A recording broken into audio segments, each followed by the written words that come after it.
Hello दोस्तों, स्वागत है आपका हमारे YouTube channel smart study hub में। आज के वीडियो में हम देखने वाले हैं श्वसन तंत्र से संबंधित बनने वाले सभी महत्वपूर्ण क्वेश्चन। श्वसन तंत्र का थ्योरी वाला पार्ट हमारे चैनल में अपलोड हो चुका है। अगर अभी तक आपने नहीं देखा है तो लिंक डिस्क्रिप्शन बॉक्स में है, जाके देख सकते हैं। यदि हो सकता है आप पहले थ्योरी वाला पार्ट देखिए, उसके बाद MCQ लगाइए, सारे क्वेश्चन आसानी से बन जाएंगे।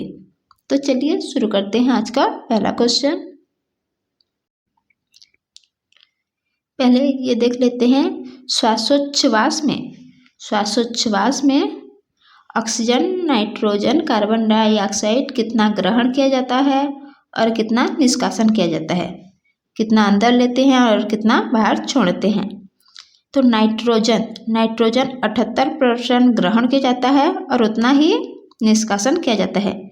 यानी श्वासोच्छ्वास में अगर किसी गैस में परिवर्तन नहीं होता है तो वह है नाइट्रोजन के परसेंटेज में, इसमें कोई परिवर्तन नहीं होता है। छोड़ते भी 78 और निष्कासित करते हैं, यानी ग्रहण करते हैं 78 और निष्कासित करते हैं भी 78%।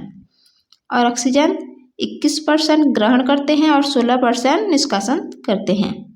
कार्बन डाइऑक्साइड बहुत कम ग्रहण करते हैं, 0.03% ग्रहण करते हैं और 4% निष्कासन करते हैं। ठीक है, ये बहुत इम्पोर्टेंट है। अगला देखते हैं पहला क्वेश्चन। नासिका के अंदर कौन सी सेल पाई जाती है, यानी नाक, नोजल कैविटी या नासिका के अंदर कौन सी सेल पाई जाती है? तो इसका आंसर है ए, गोबलेट सेल। नासिका के अंदर गोबलेट सेल पाई जाती है, जो किसका निर्माण करती है? म्यूकस का निर्माण करती है। म्यूकस मतलब नाक की गंदगी का निर्माण करती है। ये म्यूकस जो है बाहरी बैक्टीरिया या विषाणु, बैक्टीरिया, वायरस, ये सब चीज़ों से म्यूकस हमारे नाक को सुरक्षित रखती है। ठीक है, ये अंदर जब तक रहती है बहुत फायदेमंद रहती है हमारी नाक के लिए, बाहर आए तो साफ कर देना चाहिए। ठीक है, अगला है, किसके ऑक्सीकरण के द्वारा उत्पन्न ऊर्जा को श्वसन कहते हैं? किसके ऑक्सीकरण के द्वारा उत्पन्न ऊर्जा को श्वसन कहते हैं? तो यह है ग्लूकोज का जब ऑक्सीकरण होता है तो इस क्रिया को श्वसन की क्रिया कहते हैं। ठीक है, अगला क्वेश्चन देखते हैं, श्वास नली किससे मिलकर बनी होती है? श्वास नली किससे मिलकर बनी होती है?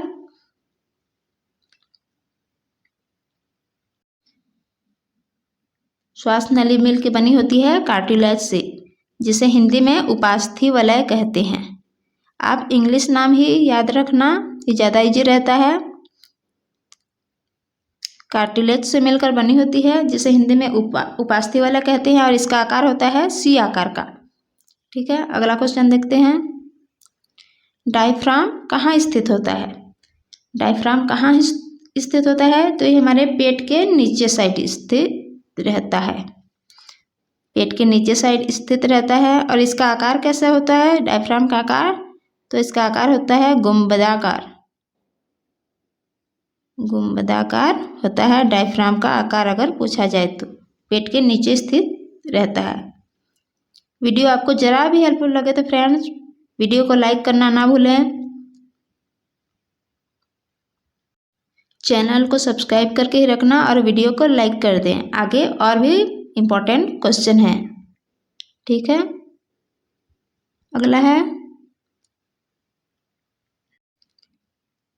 फुफ्फुस झिल्लियों के बीच के स्थान को क्या कहते हैं? फुफ्फुस मतलब फेफड़ा यानी लंग्स।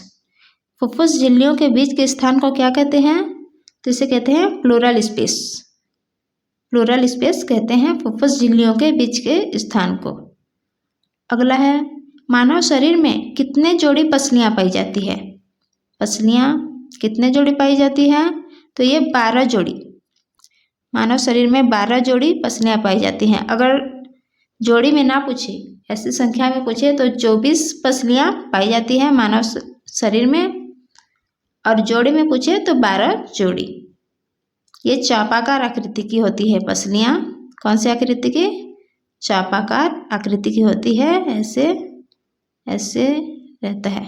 ठीक है, अगला है, यह वीडियो को लाइक करके चैनल को सब्सक्राइब कर दें और अपने दोस्तों में शेयर कर दें ताकि उन्हें भी फायदा मिले।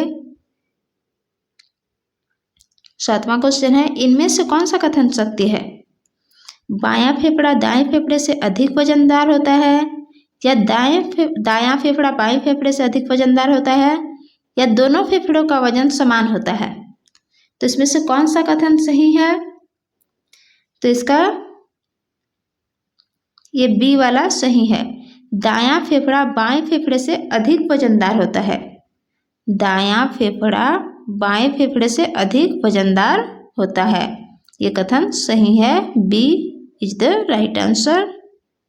अगला है, फेफड़ों में गैसों का विनिमय किसके द्वारा होता है?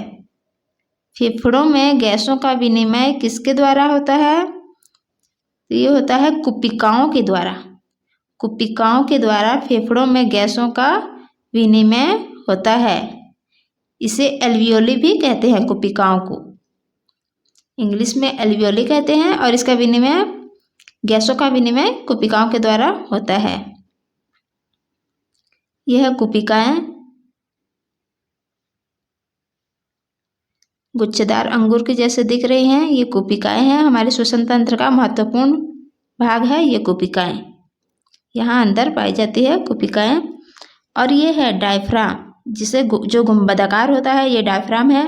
ये रिब्स है, रिब्स जो चापाकार है ये रिब्स है। ये लेफ्ट लंग्स राइट लंग्स, इसका मैं थ्योरी पार्ट में बता दी हूँ, अच्छे से देख लेना। देखते हैं क्वेश्चन 9, श्वास नाल और आहार नाल का साझा मार्ग है। श्वास नाल और आहार नाल का साझा मार्ग है, तो यह है ग्रसनी। ये ग्रसनी है, आंसर बी राइट आंसर है। और वायु और भोजन का क्रॉस पथ भी इसी को कहते हैं। श्वास मतलब वायु समझ लो, और भोजन का क्रॉस मार्ग भी ग्रसनी ही है। ठीक है, अगला है, अनॉक्सी श्वसन में अंतिम उत्पाद क्या बनता है? सबसे पहले ये जान लेते हैं कि अनॉक्सी श्वसन और ऑक्सी श्वसन क्या है। अनॉक्सी को अवायवीय भी कहते हैं और ऑक्सी को वायवीय कहते हैं। अनॉक्सी श्वसन को अवायवीय श्वसन कहते हैं, ऑक्सी श्वसन को वायवीय श्वसन कहते हैं। ऑक्सी श्वसन में ऑक्सीजन की उपस्थिति में क्रिया होता है, उसे ऑक्सी श्वसन कहते हैं, और जिसमें ऑक्सीजन के अनुपस्थिति में क्रिया होता है उसे अवायवीय श्वसन या अनॉक्सी श्वसन कहते हैं। ठीक है, तो अनॉक्सी श्वसन में अंतिम उत्पाद क्या बनता है? क्वेश्चन में पूछा जा रहा है अवायवीय श्वसन में अंतिम उत्पाद क्या बनता है? तो इसमें बनता है एथिल एल्कोहल और जल, जल भी ऐड कर सकते हैं। एथिल एल्कोहल और जल बनता है। ये ऑप्शन के हिसाब से देखें तो ऑप्शन ए सही आंसर होगा। ठीक है, अगला है, एक ग्लूकोज को पूर्ण ऑक्सीकरण करने पर कितना एटीपी अणु निर्माण होता है? कितना एटीपी ऊर्जा का निर्माण होता है एक ग्लूकोज को पूर्ण ऑक्सीकरण कराने पर? पूर्ण कहा जा रहा है, पूर्ण ऑक्सीकरण कराने पर, तो इसका सही आंसर है 38 ATP. 38 ATP, adenosine triphosphate, 38 ATP answer है। अगला है, लैरिंक्स के कितने भाग होते हैं? लैरिंक्स के कितने भाग होते हैं? तो इसके 3 भाग होते हैं। कौन कौन से भाग होते हैं लैरिंक्स के 3 भाग? लैरिंक्स के 3 भाग हैं, सुप्राग्लॉटिस, ग्लॉटिस और सबग्लॉटिस। डायग्राम में देखते हैं लैरिंक्स के तीनों भागों को।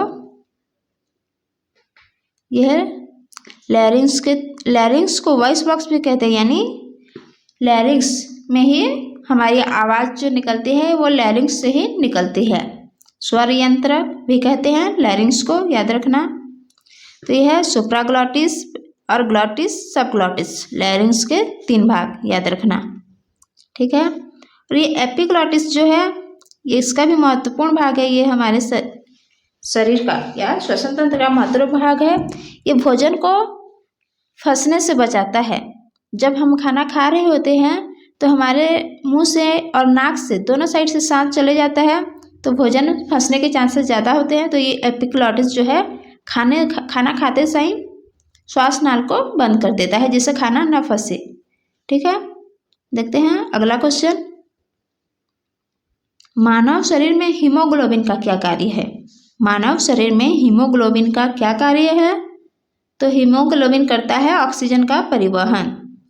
हीमोग्लोबिन का मुख्य कार्य है मानव शरीर में ऑक्सीजन का परिवहन। Option C right answer.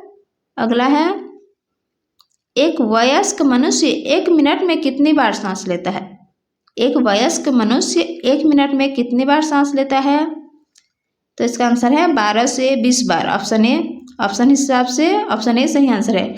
कहीं कहीं 18 से 20, 12 से 18 ऐसे ऐसे दिया रहता है, तो आप एक एवरेज आंसर ले लेना 12 से 20 के बीच में। ऑप्शन के हिसाब से ही आंसर लेना। ठीक है, अगला देखते हैं। श्वसन के दौरान सर्वाधिक मात्रा में कौन सी गैस छोड़ी जाती है? सर्वाधिक मात्रा में, ये मैं वीडियो स्टार्टिंग में पहले ही बता दी हूँ। तो श्वसन के दौरान सर्वाधिक मात्रा में कौन सी गैस छोड़ी जाती है? तो यह है नाइट्रोजन। कितना छोड़ा जाता है?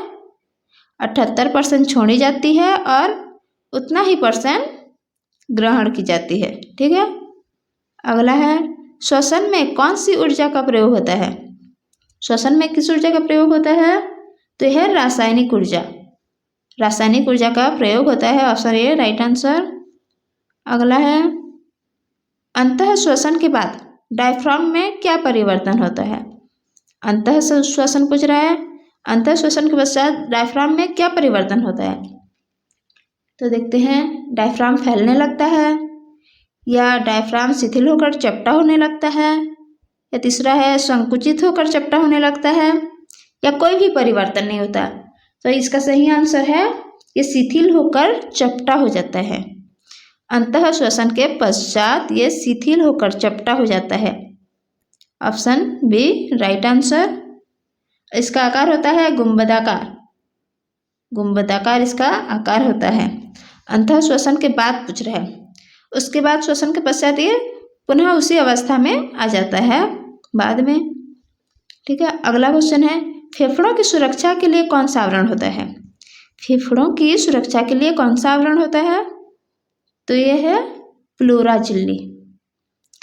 प्लूरल झिल्ली भी कहते हैं इस चीज को, और प्लूरा झिल्ली भी कहते हैं, प्लूरा मेम्ब्रेन। फेफड़ों की सुरक्षा के लिए ये आवरण होता है। ये पेपर में पूछा जा चुका है, याद रखना। कौन सी क्रिया ऑक्सीश्वसन और अनऑक्सीश्वसन का कॉमन स्टेप माना जाता है? दोनों में होता है। तो इसका सही आंसर है glycolysis. Option B right answer, glycolysis. ऑक्सीश्वसन और अनऑक्सीश्वसन का कॉमन स्टेप है ये। अगला है, दैनिक श्वसन क्रियाएं कहाँ नियंत्रित होती हैं? ये दैनिक श्वसन क्रियाएं कहाँ नियंत्रित होती हैं, कहाँ कंट्रोल होती हैं, यानी ये पूछ रहा है कहाँ कंट्रोल होती है? तो इसका आंसर है मेड्यूला ऑब्लंगटा। मेड्यूला ऑब्लंगटा में ये कंट्रोल होती है दैनिक श्वसन क्रिया। और ये मेड्यूला ऑब्लंगटा को हम मानव मस्तिष्क में भी पढ़े हैं, और मानव मस्तिष्क के पश्च मस्तिष्क का ये हिस्सा है मेड्यूला ऑब्लंगटा। मस्तिष्क वाला पार्ट आप नहीं देखे हैं तो जाके देख सकते हैं। ठीक है, इसका थ्योरी और MCQ दोनों हो चुका है। अगला है, यदि रक्त में CO2 की मात्रा बढ़ जाए तो श्वसन दर में क्या प्रभाव पड़ेगा? यदि रक्त में CO2 की मात्रा बढ़ जाए तो श्वसन दर भी बढ़ने लगेगा। श्वसन दर इंक्रीज हो जाएगा, बढ़ जाएगा ये भी। Option A right answer. ठीक है, देखते हैं अगला क्वेश्चन। यदि रक्त में CO2 का परिवहन किस रूप में होता है? रक्त में CO2 का परिवहन किस रूप में होता है? तो ये sodium bicarbonate. Sodium bicarbonate. Option B right answer. अगला है, अनऑक्सी श्वसन में कितनी ऊर्जा मुक्त होती है? अनऑक्सी में पूछा जा रहा है। ऑक्सी में 38 ATP।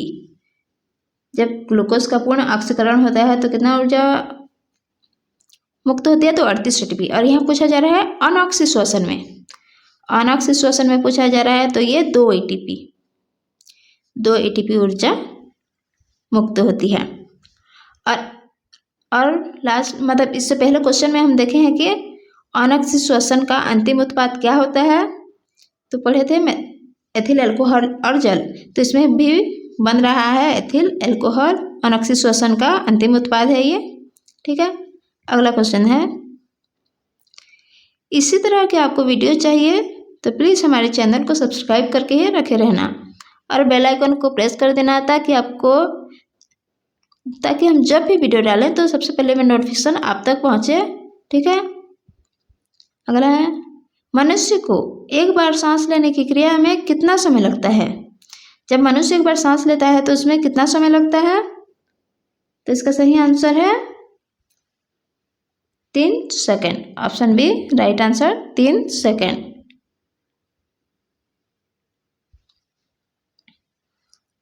ठीक है, इस क्वेश्चन को एक बार फिर से देख लेते हैं।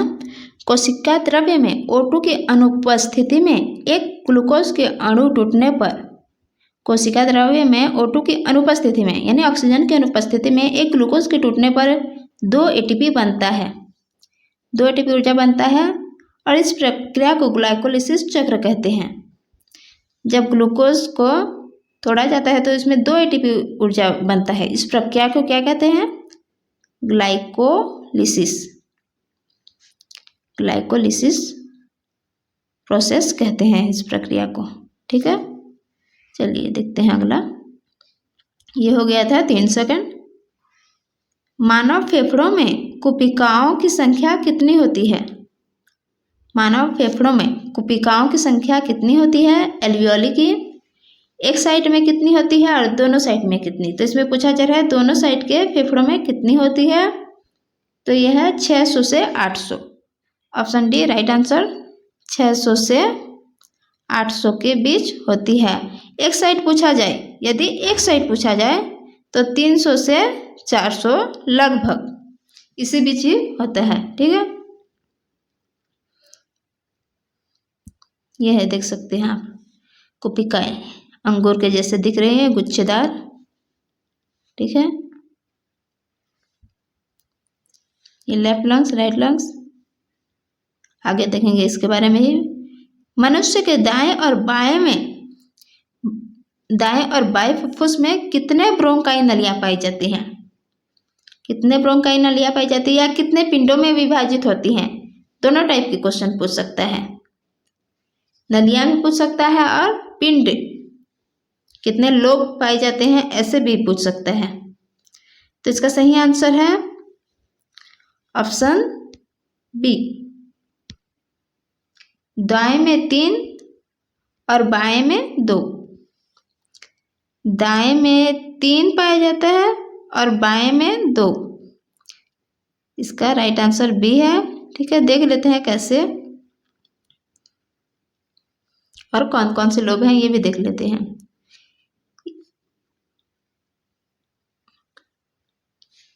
ये यहाँ से एक है यहाँ, तो बन गया ना 3 पार्ट, 1 2 3। तो दाएं साइड 3 और बाएं साइड 2, ये यहाँ से इतना है 1 2। तो दाएं साइड 3 पिंडों में विभाजित होता है और बाएं साइड 2। कौन कौन से पिंड हैं? पिंड को लोब कहते हैं, ये मत भूलना। सुपीरियर लोब, मिडिल लोब और इंफीरियर लोब, 3 लोब हैं, superior lobe, middle lobe, inferior lobe. और दाएं साइड देख लेते हैं, सुपीरियर लोब और इंफीरियर लोब। इसमें कौन सा लोब नहीं पाया जाता?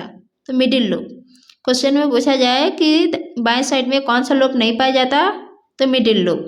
ठीक है, अगला है, जब मनुष्य कार्य करता है तो मांसपेशियों में ऑक्सीजन के अभाव में पायरुविक अम्ल का विखंडन हो जाता है। तो इस पायरुविक अम्ल का विखंडन किस में होता है? तो ये होता है लैक्टिक अम्ल और carbon dioxide. Option D right answer. जब मनुष्य के मांसपेशियों में ऑक्सीजन के अभाव में पायरुविक अम्ल का विखंडन होता है तो ये लैक्टिक अम्ल और कार्बन डाइऑक्साइड में विखंडित हो जाता है। इसी की कमी से ही हाथ पैरों में दर्द होता है। ठीक है, मांसपेशियों में जो दर्द होता है लैक्टिक अम्ल और कार्बन डाइऑक्साइड के रूप में टूट जाता है पायरुविक अम्ल, इस कारण होता है दर्द। अगला है, कोशिकीय श्वसन कोशिकाओं के अंदर कितने चक्रों में पूर्ण होती है? कितने चक्रों में पूर्ण होती है? तो 2 चक्रों में। और कौन कौन से 2 चक्र? तो पहला है ग्लाइकोलिसिस। ग्लाइकोलिसिस, एक सेकेंड। कोशिकीय श्वसन कोशिकाओं के अंदर 2 चक्रों में पूर्ण होती है। पहला है ग्लाइकोलिसिस और दूसरा है क्रेब्स चक्र। ठीक है, अगला क्वेश्चन देखते हैं 29वां। क्रेब्स चक्र में किसका संश्लेषण होता है? तो इसमें होता है पायरुविक अम्ल का संश्लेषण। Option B right answer, pyruvic अम्ल का संश्लेषण होता है क्रेब्स चक्र में। अगला देखते हैं, फेफड़ों की कुल क्षमता कितनी होती है? फेफड़ों की कुल क्षमता कितनी होती है? तो 5800 ml। Option D right answer. अगला देखते हैं, फेफड़ों में गैस धारण करने की कुल क्षमता कितनी होती है? इसमें गैस धारण करने की पूछ रहा है, तो गैस धारण करने की कितनी क्षमता होती है? तो 5 litre. Option B right answer. ठीक है, अगला देखते हैं, गहरी सांस लेने पर कितने लीटर गैस ग्रहण की जाती है? जब गहरी सांस लेते हैं तो कितने लीटर गैस ग्रहण की जाती है? तो यह है 3.5 litre. Option B right answer, 3.5 litre gas ग्रहण की जाती है। अगला है, सामान्य श्वसन में अंदर ली गई और बाहर निकाली गई गैसों का आयतन कितना होता है? मतलब श्वासोच्छ्वास में श्वसन में अंदर ली गई और बाहर निकाली गई गैसों का आयतन कितना होता है? तो ये होता है option A right answer, 500 ml होता है। ए राइट आंसर है, 500 ml आयतन होता है। अगला है, ट्रैकिया किस तंत्र का भाग है? ट्रैकिया किस तंत्र का भाग है? तो श्वसन तंत्र पढ़ रहे हैं तो यही आंसर होगा। ऑप्शन बी राइट आंसर, श्वसन तंत्र। ट्रैकिया श्वसन तंत्र का भाग है। अगर पूछा जाए कि बिच्छू का श्वसन अंग कौन सा है? बिच्छू का श्वसन अंग कौन सा है पूछा जाए तो ये है ट्रैकिया है, बिच्छू का श्वसन अंग। ठीक है, और मानव का क्या है आप बताएंगे? श्वसन तंत्र के किस भाग से आवाज निकलती है? मैं बता चुकी हूँ। श्वसन तंत्र के किस भाग से आवाज निकलती है? तो ये है option B right answer, larynx. Larynx में आवाज निकलती है और इसे स्वर यंत्र भी कहते हैं, वॉइस बॉक्स। स्वर यंत्र या वॉइस बॉक्स लैरिंग्स को ही कहते हैं। अगला है, ट्रैकिया की औसत लंबाई कितनी होती है? ये हमारे गले के पास रहता है। ट्रैकिया की औसत लंबाई कितनी होती है? तो ये है ट्रैकिया की औसत लंबाई 10 से 11 centimetre. Option B right answer, 10 से 11 सेंटीमीटर होती है ट्रैकिया की लंबाई। अगला है, श्वसन की क्रिया में वायु के कौन से घटक के मात्रा में कोई परिवर्तन नहीं होता है? मैं पहले बताई हूँ सबसे शुरुआत में। श्वसन की क्रिया में वायु के कौन से घटक की मात्रा में कोई परिवर्तन नहीं होता? तो नाइट्रोजन। ये 78 बताई थी। ग्रहण 78, निष्कासन 78%, तो ये कोई परिवर्तन नहीं हुआ। अगला है 38वां क्वेश्चन, फेफड़ों में श्वास नली का अंतिम भाग क्या है? फेफड़ों में श्वास नली का अंतिम भाग क्या है? तो यह है वायु कुपिकाएं। ऑप्शन बी राइट आंसर, वायु कुपिकाएं फेफड़ों में श्वास नली का अंतिम भाग है। अगला है, मनुष्य के फेफड़े का वजन लगभग कितना होता है? मनुष्य के फेफड़े का वजन लगभग कितना होता है? तो ये होता है 1000 ग्राम। ऑप्शन बी राइट आंसर, लगभग 1000 ग्राम। अगला है, ऑक्सीजन का ग्रहण और कार्बन डाइऑक्साइड के उत्सर्जन की मात्रा किस पर निर्भर करती है? ऑक्सीजन ग्रहण करते हैं और कार्बन डाइऑक्साइड छोड़ते हैं, इसकी मात्रा किस पर निर्भर करती है? तो ये हीमोग्लोबिन पर इसकी मात्रा निर्भर करती है। Option C right answer. अगर पूछा जाए कि हीमोग्लोबिन का रंग क्या होता है तो बोलेंगे बैंगनी रंग। ठीक है, अगला है, जब श्वास नली में वायु नहीं होता तो भी वह नहीं चिपकते। जब श्वास नली में वायु नहीं होता तो भी वे नहीं चिपकते। ये किस कारण से ऐसा होता है कि वह नहीं चिपकते? तो ये उपास्थि छल्लों के कारण। ऑप्शन ए राइट आंसर, उपास्थि छल्लों के कारण, जिसे कार्टिलेज भी कहते हैं। उपास्थि वाले, उपास्थि छल्ले, कार्टिलेज तीनों एक ही हैं। तो ये उपास्थि छल्ले के कारण श्वास नली में वायु नहीं होती तो वो भी आपस में नहीं चिपकते। व्हेल मछली का श्वसन अंग क्या होता है? व्हेल मछली में श्वसन अंग क्या होता है? तो ये फेफड़ा है। सभी स्तनधारियों का श्वसन अंग फेफड़ा होता है। और व्हेल मछली हालांकि मछली है लेकिन ये स्तनधारी होता है, जिस कारण से इसका श्वसन अंग फेफड़ा होता है। ठीक है, अगला है बिच्छू में श्वसन अंग कौन सा होता है? ये मैं बताई हूँ अभी। बिच्छू में श्वसन अंग कौन सा होता है? तो ये ट्रैकिया होता है। Option C right answer. अगला है सिगरेट या धूम्रपान के सेवन से फेफड़े में कौन सा रोग होता है? सिगरेट या धूम्रपान के सेवन से फेफड़े में कौन सा रोग होता है? तो ये होता है emphysema. Emphysema option A right answer. Asthma भी श्वास संबंधी बीमारी है लेकिन ये सिगरेट के कारण नहीं होता। इसका आंसर है एम्फाइसीमा। अगला है श्वसन दर किस यंत्र से मापी जाती है? श्वसन दर किस यंत्र से मापी जाती है? तो यह है spirometer. Option B right answer. Spirometer से श्वसन दर मापी जाती है। अगला है फेरिंक्स के कितने भाग होते हैं? लैरिंक्स का तो हमने ऊपर पढ़ा 3 भाग होते हैं, सुप्राग्लॉटिस, सबग्लॉटिस, ग्लॉटिस।